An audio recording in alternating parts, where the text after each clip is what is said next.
disons shalom à toutes, shalom à tous. Nous voulons souhaiter aux autres la bienvenue au centre évangélique des Pères Bastidien. Que la paix du Seigneur soit avec nous et la paix du Seigneur soit notre partage. Que la paix du Seigneur soit également avec tous les bien-aimés qui nous suivent via le média, via le net. Alléluia.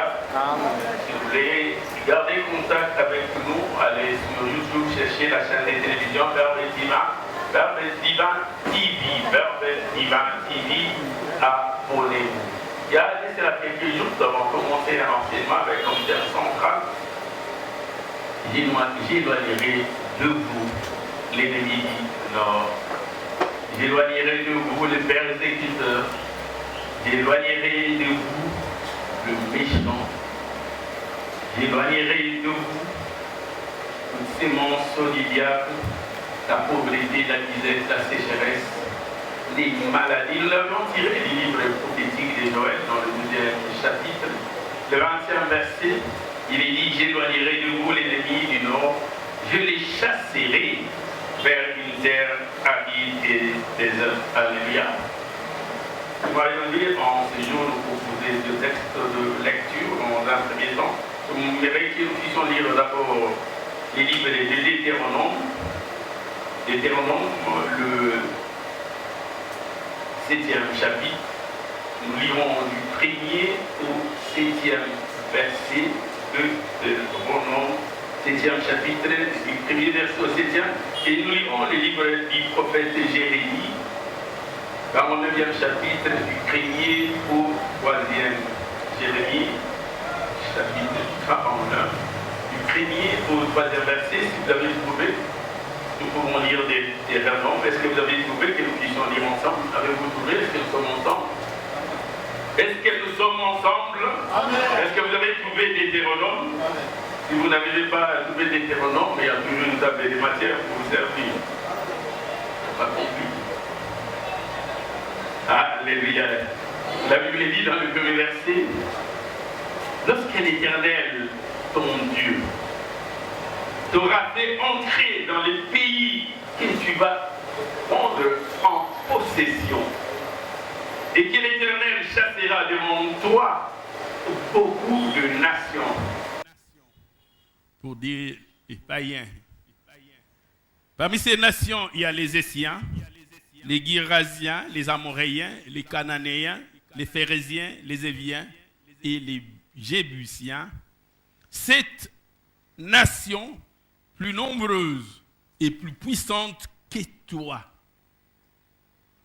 Verset 2. Lorsque l'Éternel ton Dieu te les aura livrés et que tu les auras battus, tu les dévoueras par interdit. Tu ne traiteras point alliance avec elles.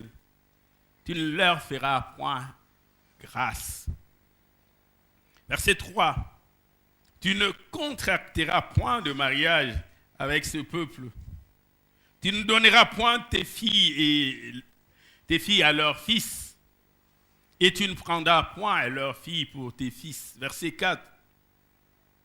Car ils détourneraient de moi tes fils qui serviraient d'autres dieux, et la colère de l'Éternel s'enflammera contre vous. L'Éternel te détruirait promptement.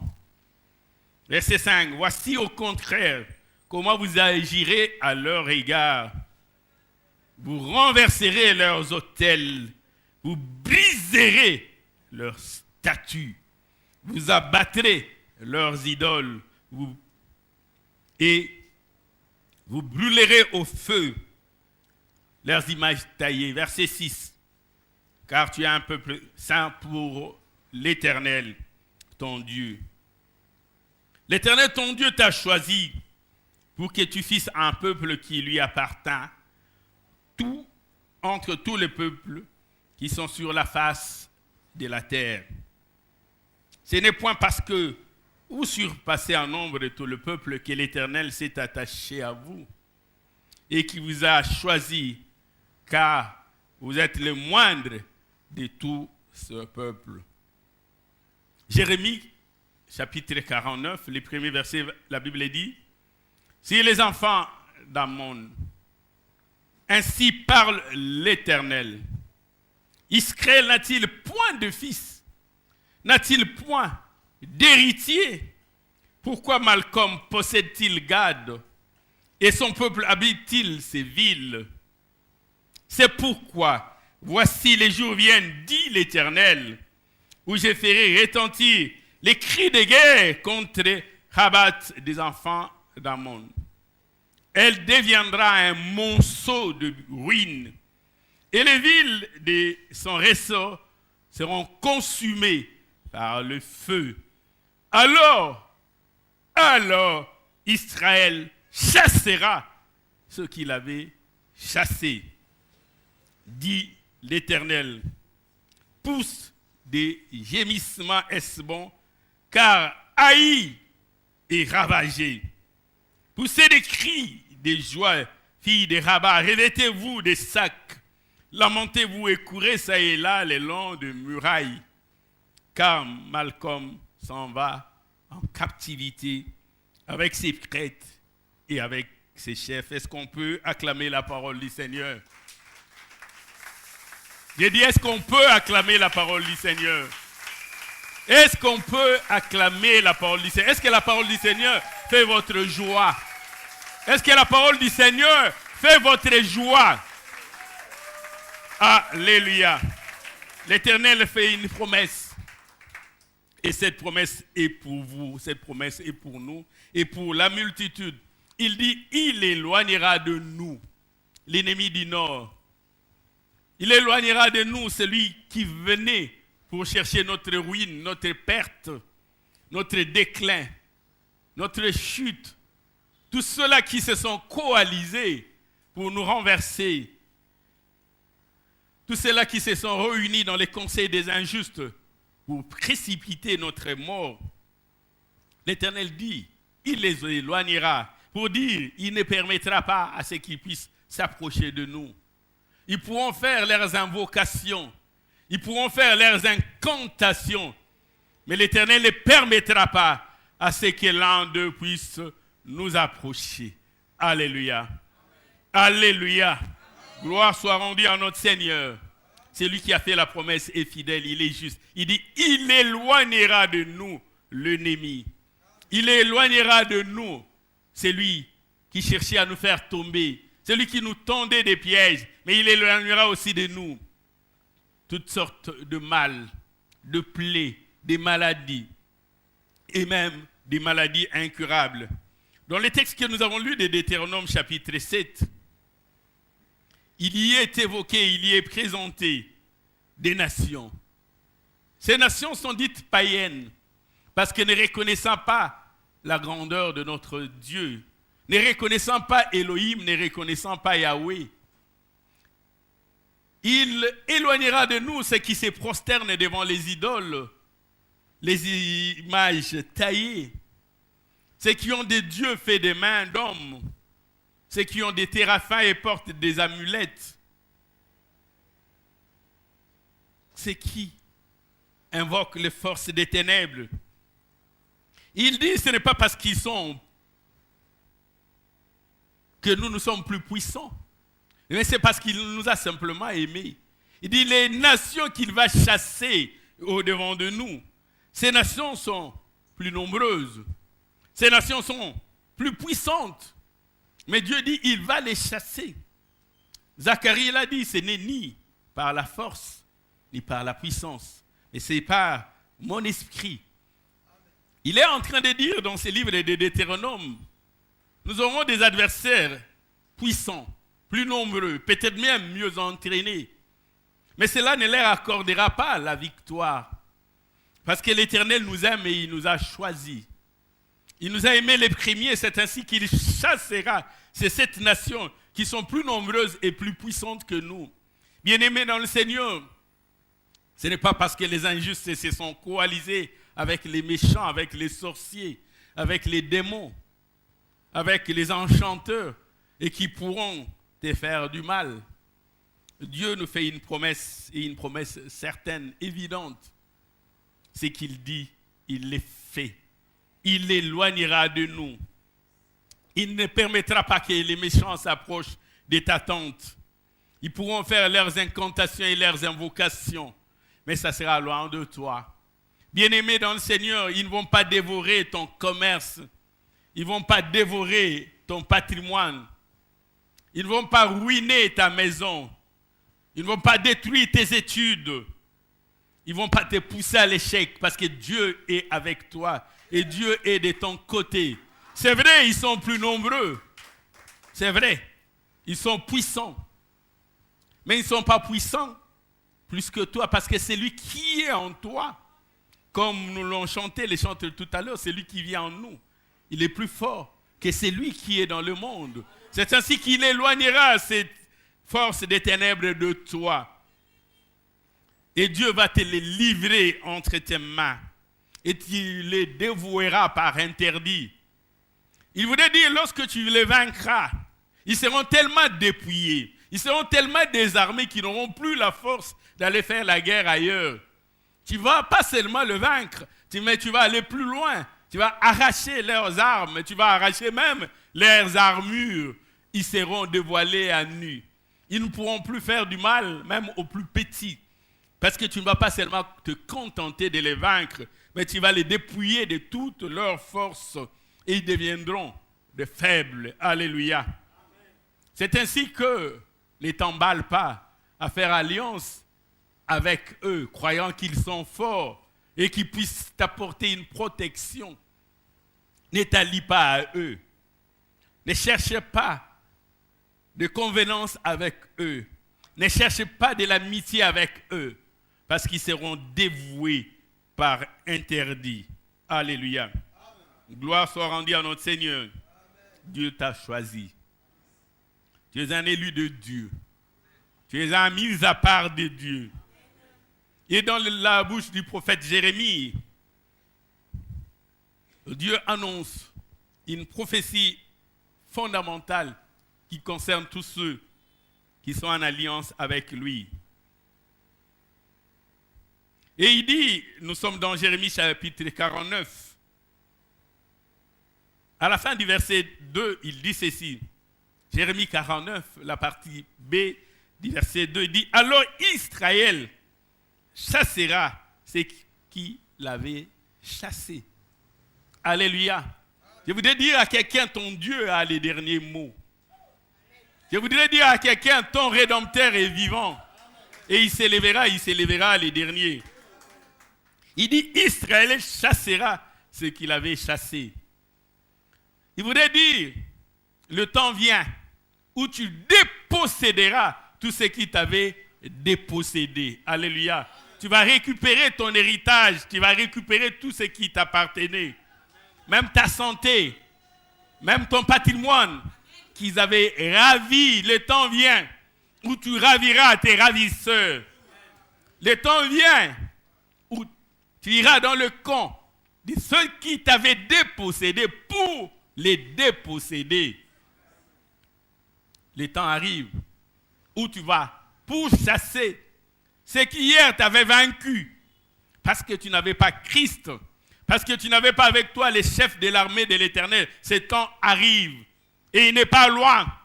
Tu entreras dans les camps de l'ennemi et tu vas t'attaquer à tes agresseurs, à tes vainqueurs, à ceux-là qui hier t'avaient vaincu. Hier, ils étaient venus comme des puissants. Ils t'ont tout arraché. Le temps arrive où Israël chassera ce qu'il avait chassé. C'est-à-dire, il y a des gens qui ont occupé tes portions de terre. Des gens qui sont entrés dans ta vie. Ils ont occupé ta vie. Certains domaines de ta vie. De ton activité de chaque jour. Et Jérémie dit, ce temps est arrivé où tu entreras dans le camp de l'ennemi. Tu chasseras ceux-là qui t'avaient chassé. Le temps est arrivé, j'ai dit à quelqu'un, où tu dépouilleras ceux-là qui t'avaient dépouillé. Le temps est arrivé où tu humilieras ceux-là qui t'avaient humilié. Tu vas vaincre ce qui t'avait vaincu. Ce temps-là est arrivé. Parce que ton Rédempteur est vivant. Et je l'ai dit encore, ton Rédempteur est vivant. J'ai dit encore, ton Rédempteur est vivant. Hier, ils se réjouissaient parce qu'ils avaient triomphé de toi. Mais ce temps arrive où tu entreras dans leur camp. Et c'est toi qui triompheras cette fois-ci. Alléluia. Parce que l'Éternel éloignera de toi l'ennemi. Quand nous avons commencé cet enseignement, je me rappelle, nous avions posé notre pierre d'assise qui était notre socle. On va essayer de parler de ces deux prophètes qui nous ont donné cette portion d'enseignement. Il s'agissait bien sûr de Joël et de Zacharie. Nous avons essayé d'expliquer les quelques concepts essentiels qui s'est trouvé dans cette portion des Écritures et en donnant nos objectifs. Et dans la première partie qui était notre premier chapitre, nous étions en train de répondre à cette question que Gédéon avait posée à l'ange de l'Éternel lorsqu'il avait dit ces jours-là. L'Éternel est avec toi, vaillant héros. Va, délivre Israël de la main des Madians. Et Gédéon va poser cette question à l'ange de l'Éternel, dit, si l'Éternel est avec nous, pourquoi toutes ces choses nous sont-elles arrivées? Dieu dit, il éloignera les maladies de nous. Mais ces maladies ne sont pas loin de nous. Nous avons comme l'impression qu'elles s'approchent davantage. Dieu a dit, j'éloignerai l'ennemi de vous, l'adversaire, l'adversité de vous. Mais nous avons comme l'impression que l'adversaire s'approche davantage de nous. Dieu pourtant a fait la promesse. Et celui qui a fait la promesse, il est fidèle. Ce n'est pas un homme pour mentir, ni un fils de l'homme pour se repentir de ce qu'il a dit. Ce qu'il a dit, ne l'accomplira-t-il pas? Ce qu'il a promis, ne l'exécutera-t-il pas? Il éloignera. Mais nous n'avons pas l'impression que ces choses s'éloignent de nous. Et nous étions en train de nous dire pourquoi. Premièrement, parce que les gens refusent les épreuves. Comment voudrais-tu remporter la coupe, les trophées, sans combattre et combattre selon les règles? Comment voudrais-tu avoir un diplôme inscrit à l'université sans passer la session?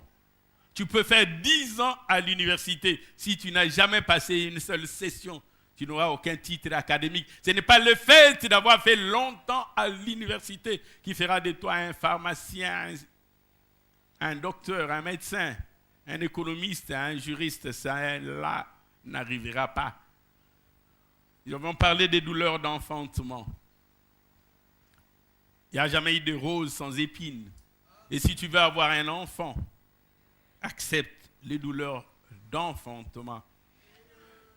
Le psalmiste a dit dans le psaume 126, le 5e verset, ceux qui sèment avec larmes moissonneront avec chant d'allégresse. Si tu sèmes avec larmes, mais si toi tu préfères te réjouir aujourd'hui, demain tu pleureras. Mieux vaut encore pleurer aujourd'hui pour te réjouir demain. Mieux vaut la fin d'une chose qui est son commencement. Ceux-là qui sèment avec larmes, ils savent ce qu'ils se dépossèdent. Il y en a qui regardent la Coupe du Monde, la Coupe d'Afrique, les Champions League. Toi, tu dis non, je me prive de ces choses-là parce que j'ai un objectif à atteindre. Si tu n'acceptes pas les épreuves, tu ne verras pas ces choses arriver. Alléluia. Amen. Pourquoi ces choses nous sont-elles arrivées? Parce que le peuple a rompu l'alliance. Ton téléviseur montrait les images parce qu'il était connecté à une source d'énergie. Et quand tu déconnectes ton téléviseur de la source d'énergie, tu n'auras aucun reflet. Tu n'auras pas d'image. Comment veux-tu être déconnecté de la source d'énergie et être la même chose?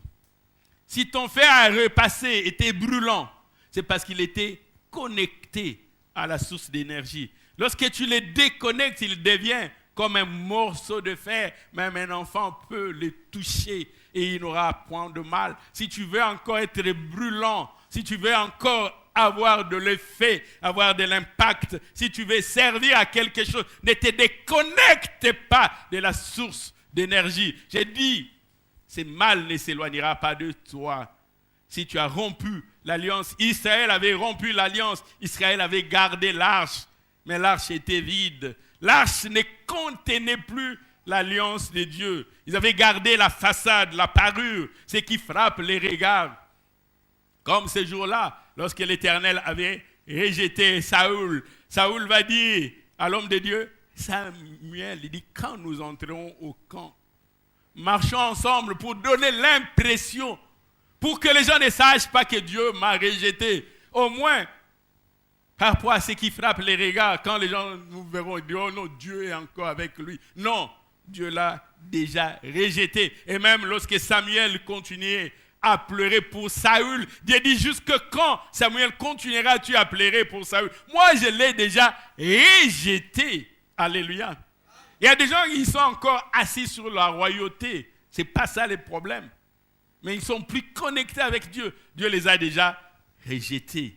La rupture avec Alliance, Dieu dit, par la bouche du prophète Jérémie, un texte que nous avons lu dans Jérémie chapitre 17, le 4e verset. Jérémie 17, le verset 4, il dit, tu perdras par ta faute l'héritage que je t'avais donné. Ces choses qui te revenaient de droit, que je t'avais donné, dont tu jouissais, tu avais de l'honneur, de l'estime. Les gens te regardaient avec respect et considération. Il y avait la force, il y avait la puissance. Tu ordonnais les choses arriver. Et tu parlais et cela s'accomplissait.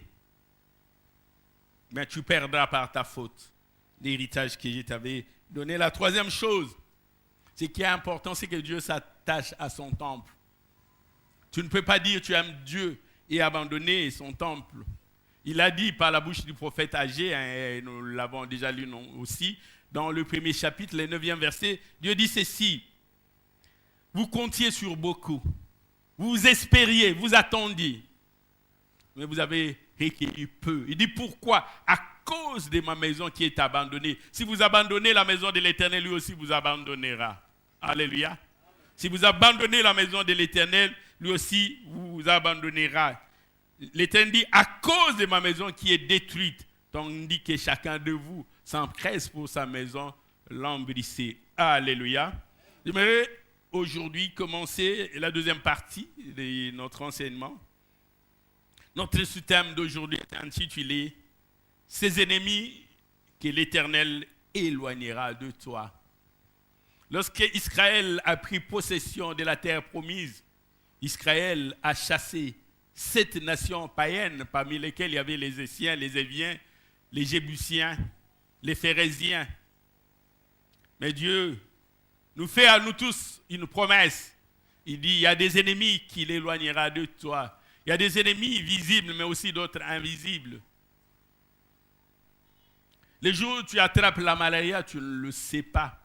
C'est quand tu commences à avoir des symptômes que tu dis, ah, j'ai attrapé la malaria. Quand c'est Anophèle qui t'a donné cette maladie, t'avait piqué, peut-être que tu étais dans un sommeil profond, peut-être que tu ne te souvenais pas, ni du lieu, ni de l'heure. Ces ennemis visibles, mais aussi les ennemis invisibles. Ces ennemis que l'Éternel éloignera de toi. J'aimerais citer un ennemi qui est souvent invisible lorsqu'il vient vers nous. Mais quand il nous attaque, quand il nous frappe, nous commençons à nous rappeler qu'il était venu et il nous a détruits.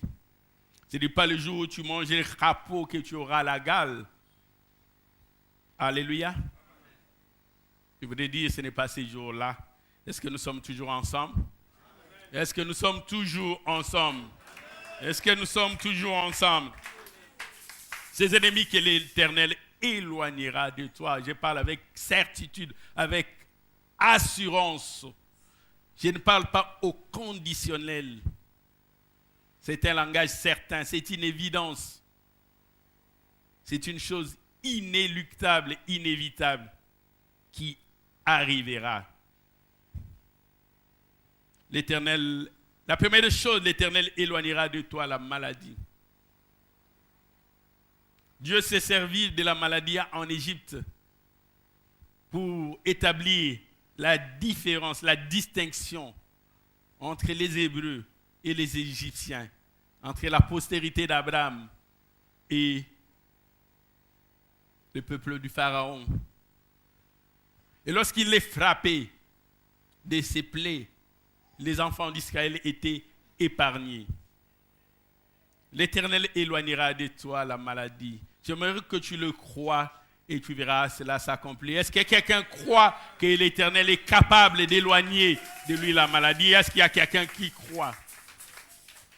Jésus-Christ sur la croix de Golgotha avait accepté d'être blessé, d'être meurtri, pour que par ses blessures, par ses meurtrissures, nous soyons guéris.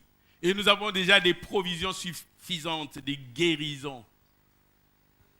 Ce ne sont pas des provisions insuffisantes. Non, il n'a pas accepté d'être blessé pour guérir seulement 144 000 personnes. Et après, il dit aux autres, il n'y a plus de potions, il n'y a plus de provisions, il n'y a plus de médicaments. Vous êtes venus en retard, vous ne saurez pas être guéris. Il n'y en avait qu'une quantité déterminée de doses. Il a une dose de guérison illimitée. Alléluia. Est-ce que quelqu'un croit que la dose que Jésus-Christ dispose est illimitée? Est-ce qu'il y a quelqu'un qui croit que sa dose est illimitée? Est-ce qu'il y a quelqu'un qui croit qu'avec cette dose, il peut guérir n'importe quelle maladie? Alléluia. Il éloignera la maladie de toi. Mais il y a deux petites conditions à satisfaire, il n'en donne pas. Ce n'est pas très compliqué. La première condition, c'est l'obéissance. Pour bénéficier de cette dispensation, c'est l'obéissance. Et même, bien-aimé dans le Seigneur, dans cette médecine physique de chaque jour, quand nous allons voir les médecins, ils nous demandent de marcher dans l'obéissance de ce qu'il nous dit. Il dit, les produits que j'ai été prescrits aujourd'hui est incompatible avec l'alcool. Quand je te le donne, si tu veux atteindre les résultats pendant que tu le prendras, évite l'alcool. Il te dit ce produit, sa dose, il faut prendre 2 comprimés le matin, 2 à midi, 2 le soir. Il te dit comment les prendre. Et si tu veux être guéri, suis ce qu'il dit. Lui, il dit sans alcool, tu prends du whisky et tu prends ce produit, tu ne veux pas être guéri. Il te dit 2 fois 3 comprimés, toi tu fais 3 jours, tu as oublié, tu dis, j'ai oublié, je vais récupérer les comprimés de 3 jours que j'ai oubliés. Et tu veux te racheter, tu prends 9 comprimés que tu avales. Ce n'est pas comme ça qu'il a dit. Il n'a pas dit au total 3 comprimés après 3 jours. Il t'a indiqué la manière de les prendre. Et si tu veux atteindre les résultats, il faut obéir. Alléluia.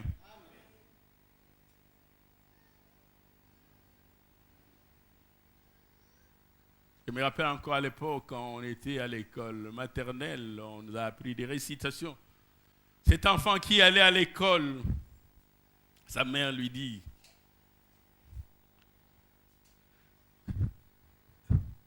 ne vous y faites pas punir. Et l'enfant dit, non maman, pour cela, que faut-il que je fasse? Il dit, une seule chose, obéir. Il dit, j'obéirai maman. Alléluia. Quand l'école était encore école. Est-ce qu'on peut acclamer le Seigneur?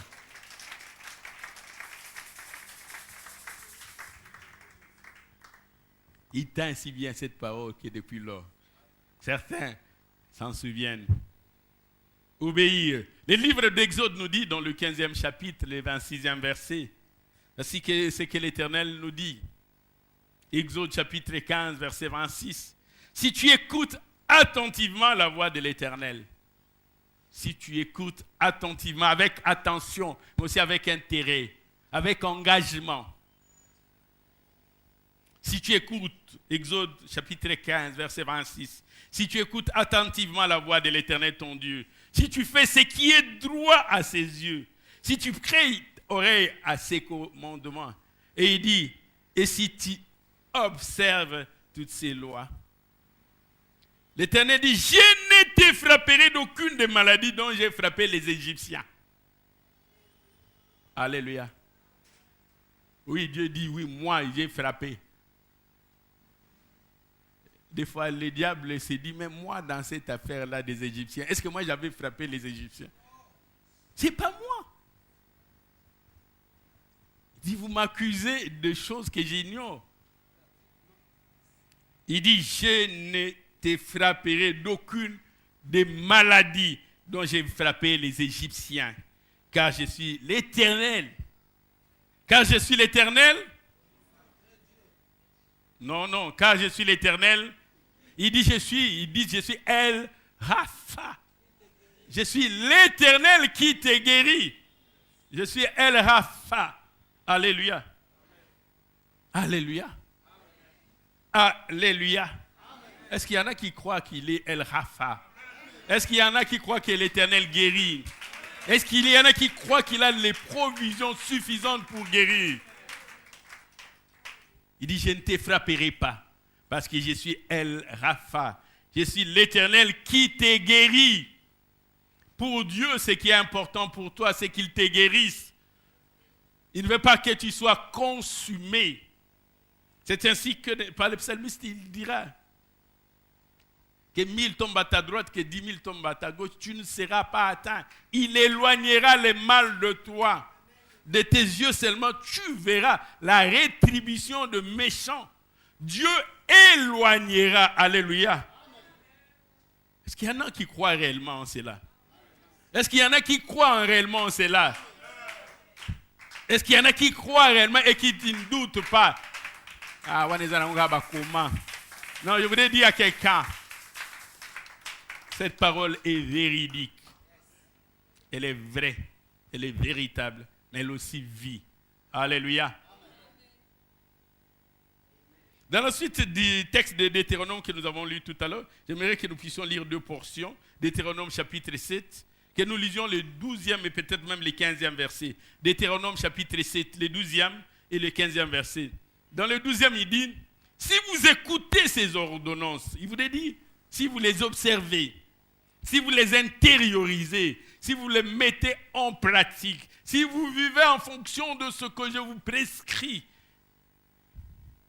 l'Éternel, ton Dieu, gardera avec toi l'alliance et la miséricorde qu'il a jurée à tes pères.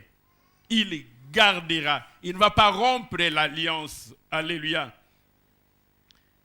Et il dit dans le verset 15 de Deutéronome chapitre 7, verset 15, l'Éternel éloignera de toi toute maladie.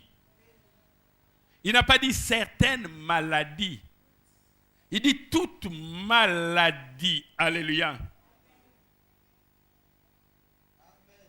La maladie viendra vers toi comme un adversaire venu te terrasser. Et quand la maladie passe, ne laisse que derrière des cadavres, des personnes assommées à terre. La maladie passe comme un bulldozer qui est en train de renverser toutes ces constructions anarchiques que nous voyons dans la cité. Et la maladie est passée, tous étaient par terre. Et curieusement, on voit un seul qui est resté debout. Comment as-tu fait pour rester debout après que la maladie soit passée?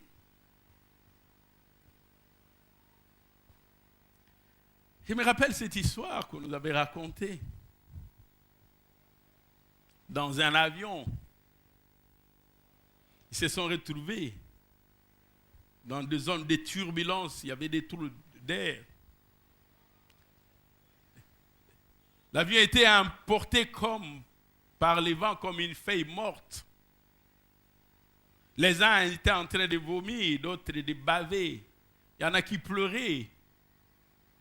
Et d'autres avaient même le cœur suspendu. Ils se disaient certainement, c'était notre fin, parce que l'avion faisait des chutes comme ça. Il y en a qui criaient et qui pleuraient.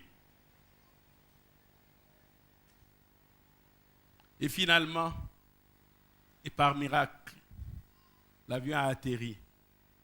On a vu les gens descendre de l'avion avec des morves, d'autres avec des vomissures sur les habits, transpirants, suants. Et parmi les passagers, il y avait un jeune homme. Le seul de tous les passagers, il était serein et tranquille. Pendant que les gens avaient des tensions élevées, lui, il est resté normal.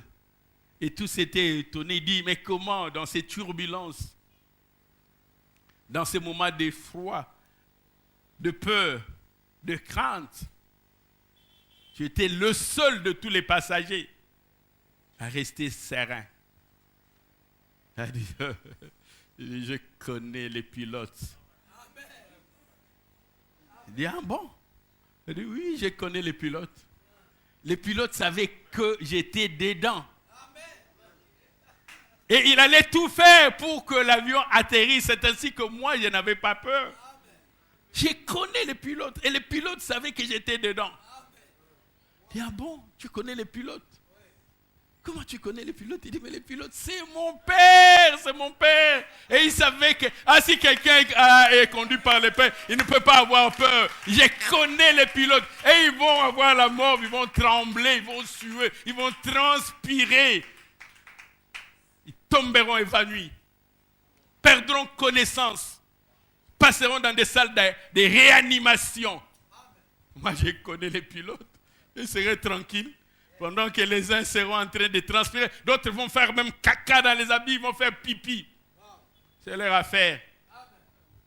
Moi, je serai serein. Je connais les pilotes et les pilotes me connaissent. Et l'avion va atterrir. Il fera tout de son pouvoir. Et l'avion va atterrir. Je connais. Alléluia. Je connais ces maladies-là. Non, pas lui, il n'est pas concerné. Allez terrasser les autres. Alléluia. L'Éternel éloignera de toi toute maladie. Il n'enverra aucune de ces mauvaises maladies d'Égypte qui te sont connues. Mais il en frappera tous ceux qui te haïssent. Alléluia. La première condition, c'est l'obéissance. T'attacher à Dieu, espérer en Dieu. Mettre ta confiance en Dieu. Ceux qui espèrent en Dieu ne seront jamais confus. Ils ne seront jamais confondus. Ils ne seront jamais honteux. Mais ceux-là qui sont infidèles sans cause, ils seront confondus. Quand on tourne vers lui les regards, les visages ne se couvrent pas de honte. On est rayonnant. Alléluia. Il y a une chose. Tourne-toi vers lui. Tu vas rayonner. Alléluia. Amen. Gloire soit rendue à notre Seigneur. La deuxième des conditions, c'est marcher dans la justice. Marcher selon la lumière, dans la droiture. Le psalmiste dit dans le psaume 34, les yeux de l'Éternel sont sur le juste. Les yeux de l'Éternel sont sur le juste. Et ses oreilles sont attentives à leurs cris. Vous savez, il peut y avoir une multitude dehors. Une centaine d'enfants qui sont en train de jouer. Mais chaque maman, chaque femme reconnaîtra quand c'est son enfant qui a crié. Chaque femme reconnaîtra. Ça, c'est les cris de mon enfant. Alléluia. Amen. Les yeux de l'Éternel, psaume 34, verset 15. Les yeux de l'Éternel sont sur le juste et ses oreilles sont attentives à leurs cris. L'Éternel tourne sa face contre le méchant pour retrancher de la terre leurs souvenirs. Et il dit dans le verset 17, quand les justes crient, les enfants sont nombreux, les enfants du voisin, de la voisine, de la tante, de la cousine, de la nièce. Quand ils crient, la maman peut être insensible. Mais quand c'est son enfant qui crie, la maman dit non, celui-là qui a crié, c'est mon enfant. Alléluia. Amen. Quand les justes crient, l'Éternel entend. Et il les délivre de toute leur détresse, quelle que soit la détresse qui t'a frappé. Je veux dire à quelqu'un, quelle que soit la détresse, quelle que soit la maladie, quel que soit son degré de nuisance, peu importe que cette maladie ait un traitement ou pas, quand le juste crie, l'Éternel entend et les délivre de toute leur détresse. Il dit dans le verset 18, l'Éternel est près de ceux qui ont le cœur brisé, pas les orgueilleux, ceux qui sont hautains, imbus d'eux-mêmes, qui croient qu'ils peuvent faire quelque chose par leur force, par leur savoir, par leurs moyens. Ne disent-ils pas qu'ils ont suffisamment de moyens et même s'ils arrivaient qu'ils puissent tomber malades, ils auront suffisamment de ressources pour se faire soigner. Ils espèrent à la multitude de leurs moyens. L'Éternel est près de ceux qui ont le cœur brisé. Et il sauve ceux qui ont l'esprit dans l'abattement. Par ceux-là qui se regardent eux-mêmes. Comme ce jour-là, les hommes étaient montés prier. Il y avait un publicain. Il y avait aussi un pharisien. Les pharisiens étaient suffisants. Ils se disaient, sa justice suffisait pour lui donner le salut et la paix. Il dit, Seigneur, moi je ne suis pas comme ce voleur qui est ravisseur. Moi je gêne, je donne la dîme de tout. Je suis droit. Mais les publicains n'osaient même pas relever sa tête. Il se sentait en lui-même coupable. Il disait, Seigneur, sois apaisé à mon égard. Et Dieu est près de ceux qui ont l'esprit dans l'abattement, qui ont le cœur brisé. Et les orgueilleux s'attirent la colère de Dieu. Parce que la Bible dit, Dieu résiste aux orgueilleux. Lorsque tu deviens orgueilleux, dis-toi que tu te cherches la colère de Dieu. Dieu résiste aux orgueilleux. Et il fait grâce aux humbles. Et quand tu vois quelqu'un imbu de lui-même, orgueilleux, hautain, suffisant, dis-toi que sa chute n'est plus loin. Parce que l'orgueil précède la chute. Dieu est prêt à ceux qui ont l'esprit dans l'abattement et le cœur brisé. Et dans le verset 19, c'est texte que nous connaissons du psaume 34, il dit, les malheurs atteignent souvent le juste. Mais l'Éternel, il en délivre toujours. Alléluia. C'est vrai. Psaume 34, verset 19. Tu peux te retrouver dans une ville ravagée, consumée par le feu, submergée même par les eaux débordantes. Les malheurs atteignent le juste. Mais rassure-toi, Dieu te délivrera. Dieu te délivrera. Les gens vont se demander comment est-ce possible. Avec Dieu, tout est possible. Et Pierre, dans sa deuxième lettre, dans le deuxième chapitre, le 9e verset, il nous dit dans 2 Pierre, chapitre 2, verset 9. 2 Pierre, chapitre 2, verset 9. Le Seigneur s'est délivré de l'épreuve les hommes pieux. Il y aura l'épreuve. Je me rappelle encore de ces témoignages que j'avais suivis dans un véhicule faisant les transports en commun et en fait des tonneaux et des tonneaux. Les gens étaient là pour ramasser les cadavres. Ils étaient là pour compter le nombre de morts. À leur grand étonnement, parmi ces cadavres et ces morts, on va trouver un survivant. Et cela n'était pas seulement étonnant parce qu'il avait survécu après ces tonneaux, mais il n'avait ni blessure, ni fracture, ni même d'égratignure. Et les gens n'arrivaient pas à croire qu'il était dedans, pourtant on l'a sorti de ces véhicules qui a fait plusieurs tonneaux. Tous étaient morts. Tous étaient morts. Et on s'est demandé comment lui en était sorti. On voulait le voir avec des commotions, avec des bras cassés, Mais il est sorti sans fracture, sans blessure. Aucune explication n'a été possible. Il a simplement dit, l'ange de l'Éternel est venu et il m'a épargné. Pour les faire sortir de ces véhicules cabossés, on n'a pas ouvert les portières. Non, les portières ne s'ouvraient pas. On a appelé des forgerons, des ajusteurs. On avait découpé les véhicules parce que les véhicules étaient comme broyés.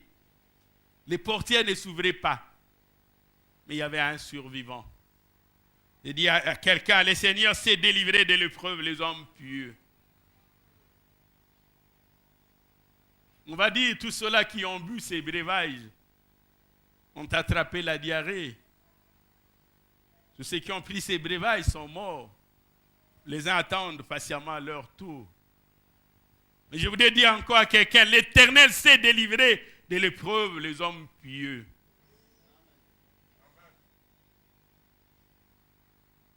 Tu n'as pas besoin de te mettre dans la règle générale.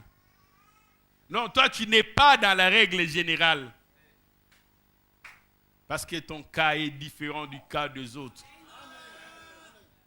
On ne va pas te dire parce que tous qui ont bu ces breuvages sont morts. Non. Toi, tu es un cas particulier pour Dieu. Si les dominateurs les ont vaincus, il ne te vaincra pas. Si cette maladie les a terrassés, elle ne va pas te terrasser. Tu en sortiras victorieux. Je suis en train de dire à quelqu'un, tu en sortiras victorieux. Les médecins vont te dire, pour cette maladie, quand nous opérons, il y a une chance sur 100 que ça réussisse. Une chance sur 10, une chance sur 50, peu importe. Toi, tu n'es pas dans les cas généraux. Toi, tu es un cas particulier. Parce que l'Éternel a fait une promesse pour toi. Pour toi, il a dit, il éloignera l'ennemi de toi. Alléluia. Et tu es héritier de cette promesse. Dieu le fera. Je suis en train de dire à quelqu'un, c'est lui qui a fait la promesse est fidèle.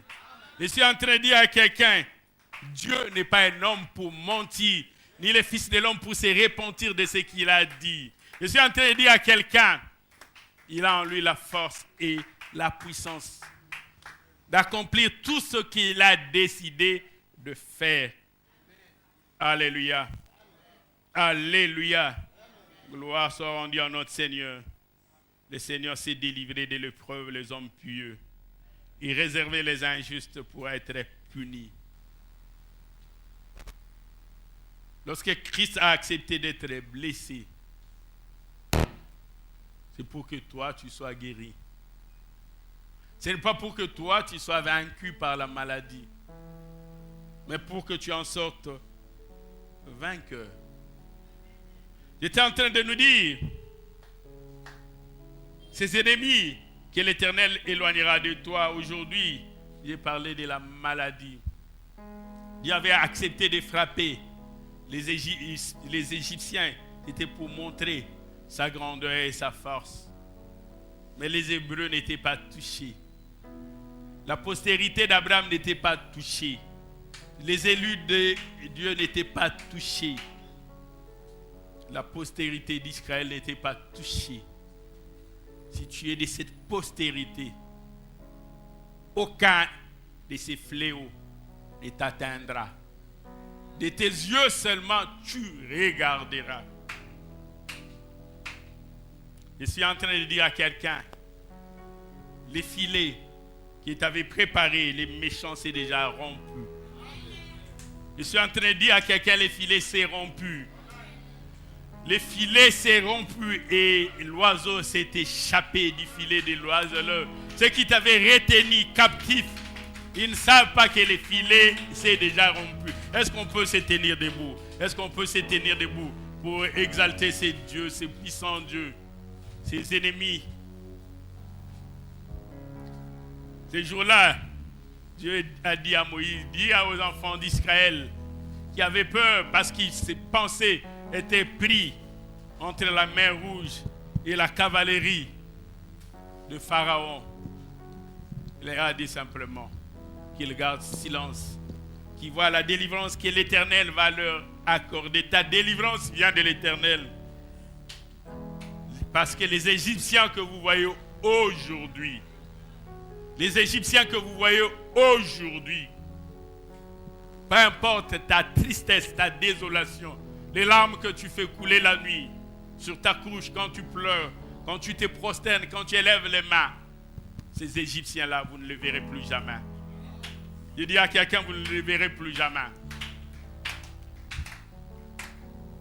Si Christ a accepté de se donner en sacrifice, c'est pour que tu aies la victoire. Et la victoire qui triomphe du monde, c'est notre foi. Je dis encore, la victoire qui triomphe du monde, c'est notre foi. Nous avons une foi des vainqueurs, la foi des victorieux, la foi des gagnants.